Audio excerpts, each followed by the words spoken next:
میں اپنی بیوی کے لیے قرآن پڑھنا چاہ رہا تھا اور کچھ رات والے طوفان کے بعد میں اس کی قبر کی حالت کا بھی اندازہ لگانا چاہ رہا تھا۔ میں قبرستان پہنچ کر اپنی بیوی کے قبر کے پاس پہنچا تو اس کی قبر کی حالت دیکھ کر میرے رونگٹے کھڑے ہو گئے تھے۔ میرا دل خوف سے پھٹنے والا ہو رہا تھا، کیونکہ جس عورت کو میں نیک اور جنتی سمجھ رہا تھا اس کی قبر پر ایسا عذاب آیا ہوا تھا کہ مجھ جیسا مضبوط سا مرد بھی اندر تک دہل گیا تھا۔ میری بیوی کی قبر پھٹی پڑی تھی اور اس میں سے دھواں نکل رہا تھا۔ وہ اتنی تپش تھی کہ میرا وہاں کھڑا ہونا مشکل ہو گیا تھا۔ کوئی مزدور بھی میری بیوی کی قبر بنانے کو تیار نہیں تھا۔ بڑی مشکل سے مجھے ایک مزدور ملا جس نے مجھ سے 4 گنا زیادہ پیسے لیے اور میری بیوی کی قبر پر مٹی ڈال دی۔ یہ سب اس مزدور نے دور سے کھڑے ہو کر کیا تھا۔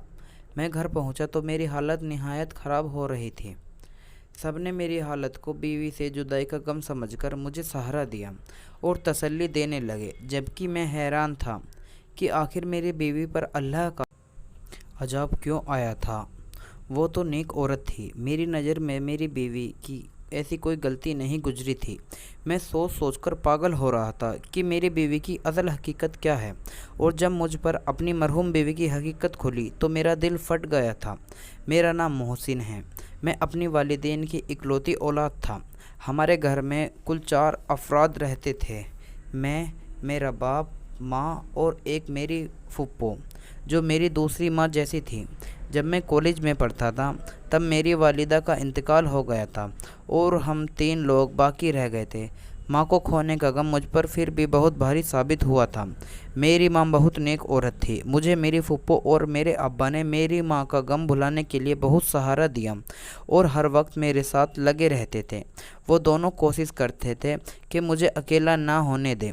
میں ہمیشہ سے ہی ان کی توجہ کا واحد مرکز رہا تھا۔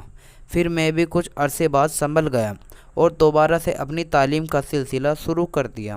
میں پڑھائی سے فارغ ہوا تو میرے ابا اور پھپھو کو میری شادی کا شوق ستانے لگا۔ میں نے حامی بھری تو زور شور سے میرے لیے لڑکی تلاش کی جانے لگی۔ تب میری پھپھو کو اپنے مرحوم شوہر کے خاندان میں ایک لڑکی کا خیال آیا جس سے پھپھو کو کافی ملنا جلنا رہتا تھا۔ انہوں نے ہمیں بتایا کہ وہ لڑکی کم عمر سے ہی بہت سنجیدہ اور نیک تھی۔ اس کے والدین نہیں تھے اور وہ 2 بہنیں تھیں اور صرف ایک چھوٹا بھائی تھا۔ اس نے بہت بہادری سے حالات کا مقابلہ کیا اور اپنے دونوں بہن بھائی کو اکیلا پالا تھا۔ حالانکہ وہ خوب بہت بڑی نہیں تھی، وہ نمازی اور حافظ قرآن تھی۔ گھر میں بچوں کو قرآن پڑھاتی، مسجد بھی پڑھاتی تھی اور اس کی دعا اور اس کے دیے ہوئے قرآنی تعویذات میں بہت اثر تھا، جس کی وجہ سے وہ تھوڑا بہت کما کر اپنا گھر چلا رہی تھی۔ میں نے یہ سب سنا تو بہت خوش ہوا۔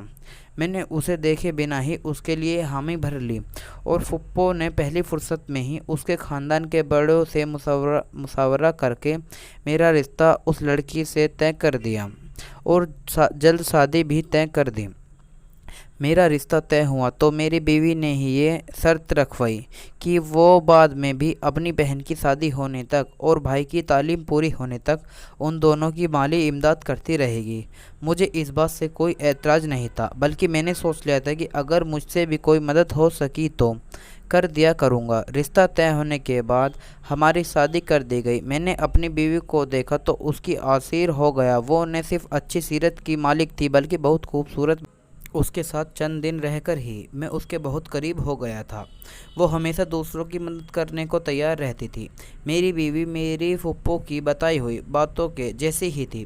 اس نے کبھی مجھے پریشان نہیں دی اور میرے آرام و سکون کا بھی خیال رکھتی تھی۔ ہمارے گھر میں خوشحالی اور سکون تھا، بس صرف اولاد کی کمی تھی۔ وہ مجھے محسوس تو بہت زیادہ ہوتی تھی، مگر اپنی بیوی کے صبر سے مجھے بہت سہارا ملا ہوا تھا۔ ہماری شادی کے تیسرے سال ہی میرے ابا کا وفات پا گئے تھے۔ آپ نے ابا کی وفات اور اپنی بے اولادی نے مجھے کچھ زیادہ ہی بے سکون کر دیا تھا۔ میرے اندر صبر اور شکر ختم ہونے لگا تھا۔ ایسے میں میری بیوی تھی جو مجھے ہر وقت اللہ کی مہربانیاں اور نعمتیں یاد دلاتی تھی۔ وہ مجھے صبر کی تلقین کرتی رہتی تھی۔ میں حیران تھا کہ وہ ایک لڑکی ہو کر مجھے حوصلہ دیا کرتی تھی، حالانکہ ہمارے خاندان والوں نے ہمارا جینا مشکل کر رکھا تھا۔ کہ ہماری اولاد کیوں نہیں ہو رہی، اور میری پھپھو تو اٹھتے بیٹھتے ٹھنڈی آہیں بھرنے لگی تھی اور میری بیوی کو باتیں سنانے لگی تھی، یوں جیسے یہ سب میری بیوی کے ہاتھ میں ہوں۔ میں اپنی پھپھو کو سمجھا کر تھک چکا تھا، الٹا وہ ہم دونوں سے لڑنے لگتی تھی کہ ہمیں علاج کروانا چاہیے تاکہ ہماری اولاد ہو سکے۔ اسی پریشانی میں وقت گزرتا چلا گیا۔ جب ہماری شادی کو 6 سال ہونے والے تھے تب ہمیں اولاد کی خوشخبری مل گئی۔ ہم تینوں جیسے پھر سے جی اٹھے تھے۔ میں نے اور پھپھو نے میری بیوی کا خیال بھی بہت رکھا تھا اور بہت احتیاط کی تھی۔ میرا بیٹا ٹھیک ٹھاک اور صحت مند پیدا ہوا تھا، لیکن میری بیوی کی طبیعت بگڑ گئی تھی اور وہ موت کے منہ میں چلی گئی تھی۔ یہ سب بہت اچانک ہوا تھا اور میں اس صدمے کے لیے بالکل تیار نہیں تھا۔ اپنے بچے کی تربیت کے حوالے سے میں اور میری بیوی مستقبل تھے کہ بہت منصوبے بنائے ہوئے تھے، مگر موت کسی کے ارادوں اور مرضی کی محتاج ہی کب ہوتی ہے۔ جس کا وقت جب آ جائے اسے اللہ کے پاس لوٹ کر جانا پڑتا ہے۔ مگر اپنے بیوی کی قبر کی اب تک حالت اور اس پر آیا عذاب مجھے دھکا پہنچا چکا تھا۔ ہر مشکل حال میں بھی میں نے اپنی بیوی کو صابر و شاکر دیکھا تھا۔ مجھے ڈھونڈنے سے بھی کوئی خامی نظر نہیں آتی تھی۔ میں اتنا تو جانتا تھا کہ اللہ نے انصاف نہیں ہے۔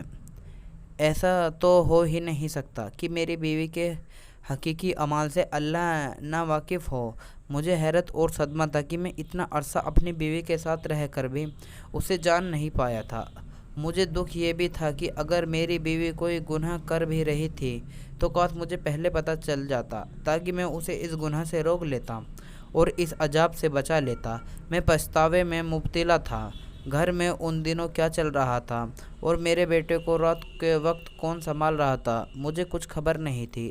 میں اپنی مرحوم بیوی کے لیے بے چین رہتا تھا اور اللہ سے اس کی مغفرت کی دعا کرتا رہتا تھا۔ ایک روز پھپھو اچانک میرے پاس آئی اور سنجیدگی سے بولی کہ انہیں مجھ سے ضروری بات کرنی ہے۔ میری پھپھو نے مجھ سے جو بات کی وہ مجھے ایک دم غصہ دلا گئی تھی۔ میری بیوی کو مرے ہوئے ابھی مشکل 20-21 روز ہوئے تھے کہ میری پھپھو میری دوسری شادی کرانا چاہتی تھی۔